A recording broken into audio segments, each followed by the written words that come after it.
coming up, the neighborhood watchman who, for years now, has claimed he knows Stittsville better than most. This town has so much more to offer than just urinals.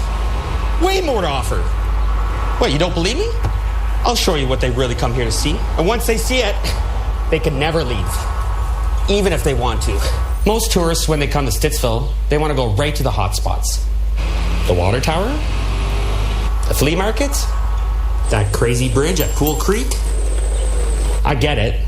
No one else in the world has those things. But you also need to get some history. So many options. I can't decide what to do next. Maybe the Goulburn Museum again. For several seasons now, the character of Simon Bosch has been taking viewers on a ride through what he sees as the real Stittsville on the mockumentary show Stittsville on Patrol. And the third season, which launches tonight, will be its last. But fear not, it features the same high drama and excitement as all of Simon's other adventures in Stittsville, whether he's spying on Amazon deliveries. Watch this. This is happening all the time now. He's not even an official Canada postman. No uniform. These guys are delivering illegal goods from outside the country. Some cartel on the Amazon. Or tearing books out of free little libraries in neighbor lawns in what he thinks is a crackdown on criminals. It's called texting. Coded messages passed along in textbooks at those free little book stands. And this season may feature the greatest celebrity cameos yet. You're watching Ottawa News with your host, Adrian Harewood. Good evening. We begin tonight in Stittsville. Once considered Canada's safest community, Stittsville is experiencing a dramatic rise in reported crimes. Unidentified flying objects are being reported in great numbers. And through the season, he takes on, not Adrian Harewood, but Simon Bosch takes on ghosts and snakes and a variety of disguises, even going so far as getting a snake tattoo in his lower regions. Hurry up, guys. You know what to do. Make it classy. Oh, that hurts. Ow. What kind of marker is that? Ow. Oh, does it look like a snake? Guys, be honest. What kind of marker is it? Christopher Redmond is the co-creator of Stittsville on Patrol. Ben Milks plays the neighborhood watch leader. Simon and both are with me in studio. Hello there. Hello. It was permanent marker, of course. He's a serious guy. I would hope so. That's dedication to the part. In the narrative of the show, it's, of course, the crew of the folks who are filming it who has to draw the snake on Simon. Christopher, was that your job on site in real life? No. Luckily, we have another cameraman who's a much better artist than me, even though he has to downgrade his skills on the show every time we want him to draw something. He's too good of an artist. But it was some good acting on his part. Were you okay with donning a snake for the purposes of this role, Ben? Oh yeah, but he had to get right in there. I feel bad for him because it was very low. You know what I'm saying? Not the most comfortable situation. The snake tattoo is also not the only snake in that episode. There was a real snake, or a really excellent animatronic special effects. But okay. I think you think we have a bigger budget than we do. That was a very real snake that was very much not trained. Yeah. Ben got some co-stars this year because we actually wanted to expand. You mentioned some of them off the top, but the snake was the one that he was maybe looking forward to sharing the screen with the least, I would say. Oh my God. Were you worried about the snake? I was so scared. I'm like worse than Indiana Jones. Honestly, like a little garter snake will scare me. This thing's like a legit snake from the Amazon. Yeah, it was a 5-foot ball python. And because I did notice you never got too close. There was no scene where there was like any gag they were doing. You were actually never on camera at the same time as the snake. So you were legitimately... It was written into the show that I was supposed to be like strangleholded by the snake or in the car, and I was like, no, I'll walk. I was ready to walk. There's a couple scenes where it's on the ground right behind him or right around him. But that was the diva moment. That was my one. I've said yes to everything. I think every season. He's donated his body to us in so many other ways. I just said a snake bite wasn't the most necessary. Although I did touch it. The handler let me.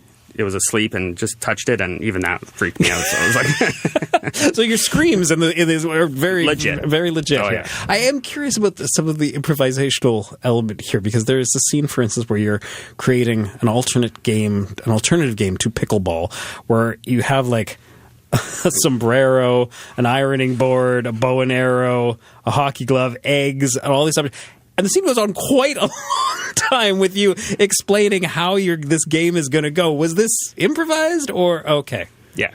Yeah, it's a good mix of improv. Yeah. There's lines in there that are definitely scripted, but that was a very prescient move on his part. If you read the news lately about they're canceling pickleball, did you read about that's this? true. That's right. True. So we're going to need to. So part of the story this year is he's got a past trauma that involves pickleball, and so he wants to create a new sport that's going to be all the rage, and it's a little more complicated than maybe pickleball or any sport that's ever existed. But that's always a mix. There's always a script with some ideas that we're going to do, and then part of the fun is just giving them an ironing board and saying, okay, start riffing on this, and then there'll also be some plungers, and what else do you need in a sport? I mean, he showed up with a massive hockey bag of just props, and most of that, what's actually on the episode, is just me looking at it for the first time, like open it and like, oh, there's a hat, and then you just kind of say whatever. There is this joy in watching you do that. I had the same thought with the lending library moment where you open the little glass door of this library of books.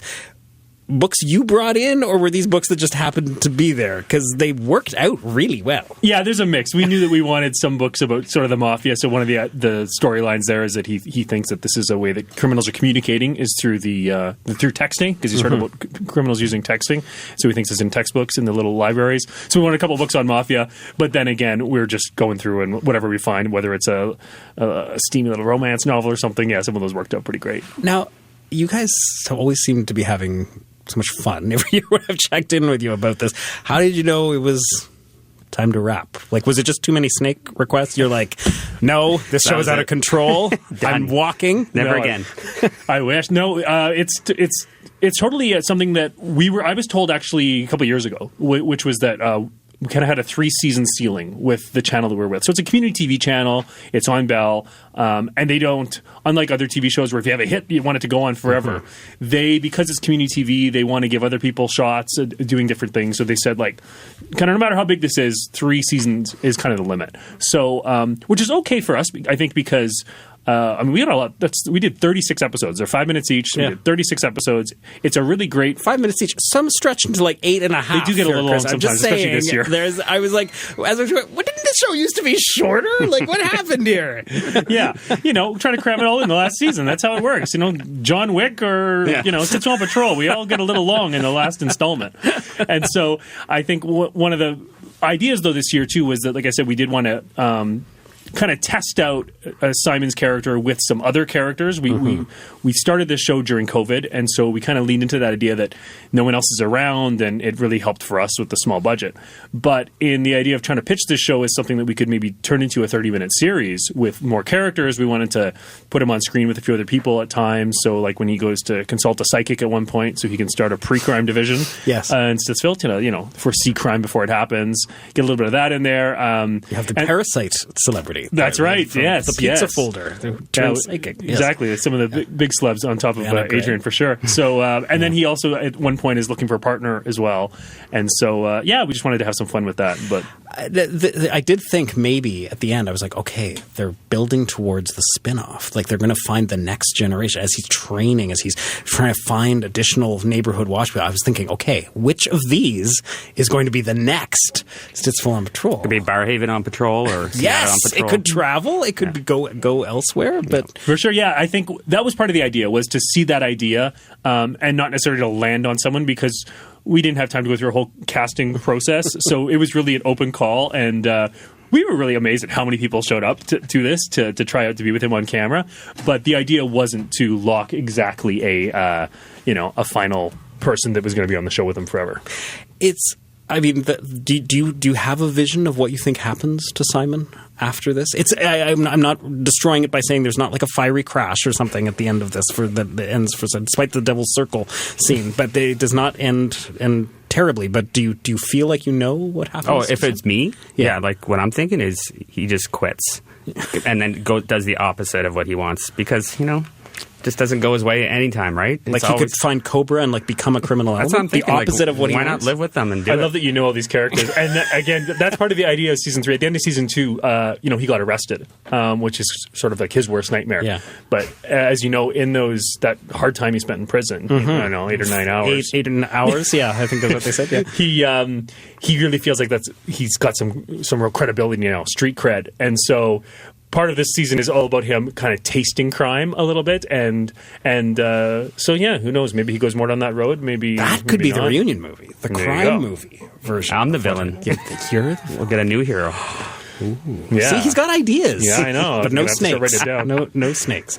Lastly, whose new Kid on the Block shirt was that? Oh, that's mine. Okay, and it ripped. So now they Held owe on you to it for that. 30 years, they owe you a new shirt. It was a little small. Yeah. I am excited to see whatever happens next. With congratulations on 3 seasons. Thank you so much to watch. You can see Benjamin Milks and hear the voice of Christopher Redmond in this show that they created that comes to an end this season. Stittsville on Patrol. All episodes are live today on Bell TV Fibe 1.